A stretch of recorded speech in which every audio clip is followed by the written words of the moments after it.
Welcome to Hey EW. I am RJ City and my guest, Mark Henry. Hey. Hey! See, this guy understood it. Thank you. This is so uncomfortable.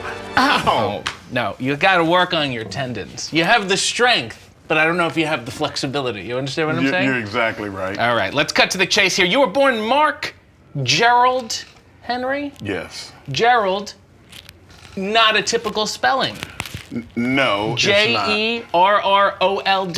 You know what, RJ, if you're gonna pick on my mother not being able to spell, I mean, I appreciate if you at least, like smiled and made a I'm just joke asking of it. why. I didn't say it's an option, like the Jeffrey and the Joffrey people. You know what I'm talking about? There you go. So it was an option. I was asking why she was taking that route. I thought it was very creative, that's all. You know, I have 3 first names. I just, I didn't name myself. I just have to, sit back and go, okay, I'll accept that. Yeah.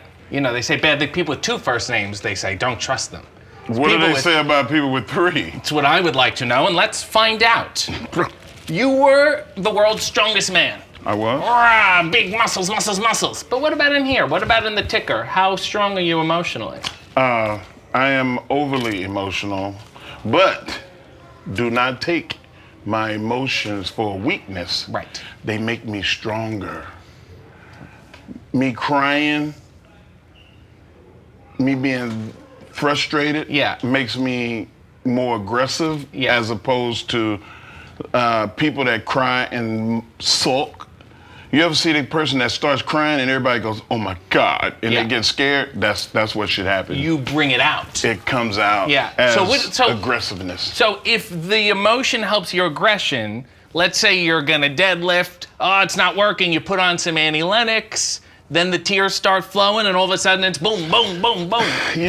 Annie Lennox, Celine Dion, it's not gonna make me emotional. It's gonna make me go, oh, show tunes. But no, I think that what makes me emotional is situations. Like if somebody tells me a story about a kid that didn't have a lot, and that kid found something like sports or music or art, and they were able to go to college. They got a scholarship. They got noticed, they got recognized, and that's how their fame happened. Like, that kind of stuff makes me emotional. You're a good crier. Yes. Yeah, I understand. Let's talk about a story I heard about you when you were a kid. Uh-oh. You claimed that you were at a wrestling show, and Andre the Giant walked by. You went to go reach out and touch him. The barricade fell. He picked you up, and he put you back and fixed it? No. No? It was real close. Oh, okay. These badass kids behind me, as I'm reaching, pushed me. Yeah. And my hands were on the floor. Okay. So it's like a bicycle rack. Right. So now my feet are up, and Andre's like, what the hell? And he picks me up and puts me back. Listen, I was already a wrestling fan. I was at a wrestling show trying to reach out and touch him. Yeah. But after he physically touched me, I felt like, man, I didn't know that I could be a wrestler. I didn't know if there was an option for that for me. But it put me in the mindset that I would always be a wrestling fan. Well, that is a great story, and thank you for making it up for me. What do you think your weakest tendon is? My weakest tendon? Yeah. Wow, I don't think I have one. No, I'm serious. Like, Really? I've never strained a ligament Nothing? or tendon. Everything has been muscle or bone.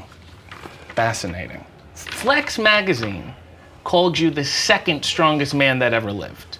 That's gotta sting. Not at all. Really? Where do you think you went wrong? Not at all. I think that where I went wrong is Zydrunas Savickas, I would say, is the strongest man that ever lived because he made that his life. Right. His life's work. He won like 8 titles. I won 1. Yeah, you were too busy making up stories about meeting Andre the Giant. Yeah, I made it up. It's I'm a fabricator. That's what I do. At what point, you do the deadlifting, the powerlifting, I'm with you. But then you get into this strongest man business. You got to rip telephone books. You're bending frying pans. Are you trivializing? I'm asking you, what point does it turn into a circus act? What time? At what point are you like? It was always a circus act. Enough. It was always a Why don't you circus grow act. the big mustache, you know, and wear the Because little leopard onesie where, and get it where over I'm with. from, Yeah. that is for people that are over dramatizing what strength is. When you are the genuine article, sir. Yes. The guy that was the ghost killer, the guy that traveled around the world and broke every record that was ever set by every strongman from different areas, whether it was in Halifax, Nova Scotia, whether it was in London, the Denny Stones, Giant McCaskill. Didn't think I knew about him, did you, Mr. Halifax, Nova Scotia? Did your I research. lifted the Giant McCaskill's anchor. And by the way, I didn't stab myself in the side and injure myself for the rest of my life. What I did was I conquered. And you know, you ever seen the movie Conan? Yes, I And have. Conan is the template for Mark Henry's success. Oh, I was thinking of Under the Tuscan Sun. I'm sorry. Oh, wrong one. Other Great question. movie though. You called yourself the ghost killer. Yes. How can you kill a ghost if it's already dead? That is a very good question. But have you ever seen Ghostbusters? Yes. Solution, button, bing. You are good. I am a smart guy. You are You very cannot good. stop me. Now, Hey! Is the got it. name of your This is show. a branding. I love it. you had a very emotional retirement speech. Turned out to be a ruse, a big one. How can I believe that you're actually retired now? What if this is just a long con? Huh? It may be. What if it's just that big performance art? But you who know? knows? Who knows if it is? And if I keep them guessing long enough, then they'll always have me on the brain. That's it. Sometimes I lie awake and I think of you and I go, did he retire? Did he not retire? You now have your own catchphrase, which I think is ironic. Now that you've stopped wrestling, you now have a catchphrase. What took you so long is my first question. However, I love it, and I thought it was a great opportunity for you and this company to maybe use the catchphrase, morph it with some other companies, do some cross-branding. Oh, So, I love to hear this option. would you like to read a few lines? Well, yes. Maybe this be like a little voice audition. Yeah, let's do it. Okay, can you read this one here? In the first box there? It's time for the main course at Red Lobster. Not bad.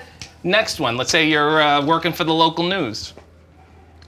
It's time for rain, which will last throughout the evening with partly cloudy and a slight chance for precipitation. Oh, that's good. Someone knows the weather. And the last one. Let's say if you get into the medical side of things. It's time for the arteries to get cleared thanks to our award-winning blood pressure medication. Well, that is fantastic. And I want to say thank you, Mark, for joining me. And you know what? I've met a lot of Marks of many different shapes and sizes, and you, by far, are the biggest Mark I've ever seen. Why, thank you, RJ. I have a question. Oh, no, what? Hey, is that a dimple or an injury? It's I have one dimple. I got hit in the face with a hockey stick when I was a kid. Are you serious? Can I we knew get- it was an injury. This guy I know knows. an injury when I see one. RJ, are we off there? Well, I was gonna, once I switch this, we're off. So if you have to say anything, say it now. Bye, guys. Harland.